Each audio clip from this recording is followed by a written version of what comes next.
इंदौर आबकारी विभाग ने बड़ी कार्रवाई करते हुए शहर की पास कॉलोनी तुलसी नगर में संचालित अवैध शराब फैक्ट्री पर छापा मारा। कार्रवाई में 144 बल्क लीटर शराब, भारी मात्रा में फर्जी लेबल, होलोग्राम और शराब निर्माण सामग्री जब्त की गई। विभाग ने फैक्ट्री को सील कर मुख्य आरोपी को गिरफ्तार कर लिया। कलेक्टर शिवम वर्मा के निर्देशन पर आबकारी विभाग ने 3 दिन तक सिविल ड्रेस में निगरानी और गोपनीय रेकी की बाद कार्रवाई की। छापे के दौरान 3 मंजिल भवन में संचालित अवैध शराब निर्माण इकाई का खुलासा हुआ। जांच में मध्य प्रदेश और राजस्थान के विभिन्न ब्रांडों के फर्जी लेबल व पैकेजिंग सामग्री मिलने से अंतर्राज्यीय शराब तस्करी नेटवर्क के संकेत मिले हैं। मामले की विस्तृत जांच जारी है। सर, कलेक्टर साहब निर्देश पर कार्रवाई की गई है। कलेक्टर महोदय श्री शिवम वर्मा साहब के मार्गदर्शन में और हमारे सहायक आबकारी आयुक्त श्री अभिषेक तिवारी साहब के नेतृत्व में कल रात को हमको 8 बजे के आसपास एक सूचना प्राप्त हुई। उसी सूचना को सही मानते हुए हमने अपने एसी महोदय को अवगत कराया। उनके द्वारा आनंद फानन में एक टीम तैयार की गई, जिसमें कुछ सहायक जिला आबकारी अधिकारी, आबकारी उप निरीक्षक और आरक्षक की एक टीम गठित की गई और तुलसी नगर के रिहायशी इलाके में एक मकान पे सूचना के आधार पर हमने दबिश दी।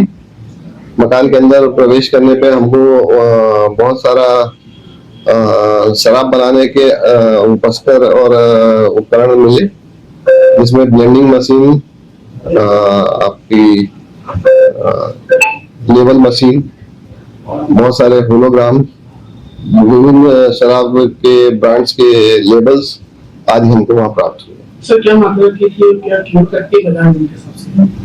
देखिए, हमको जो बनी हुई शराब प्राप्त हुई 15 से 20 पेटी के आसपास प्राप्त हुई है और जितनी सामग्री हमने जब्त की है पूरी, वो लगभग 10 लाख के आसपास की कुल कीमत होगी। शराब बनाने का इसको आइडिया कहाँ से आया और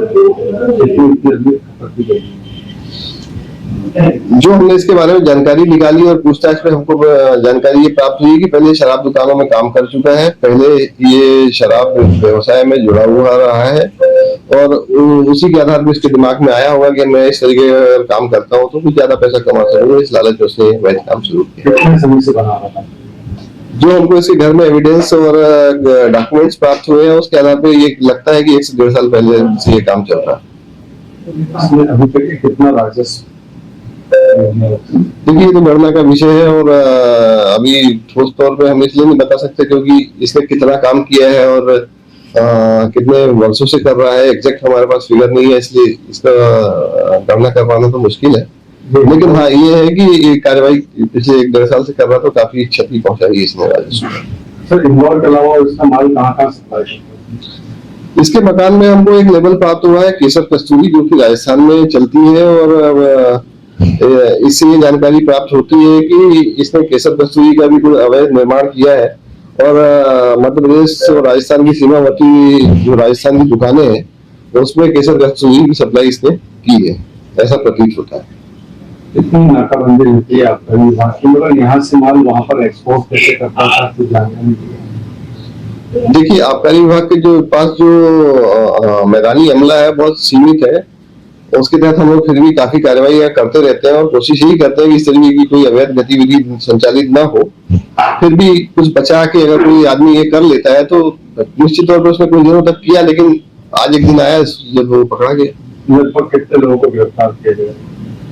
अभी तो इसमें एक व्यक्ति को, विनोद पलैया नाम के व्यक्ति को गिरफ्तार किया गया, जो कि इसका ऑनर भी है, उसका घर भी उसी का था, उसी के नाम पर उसका मकान भी है।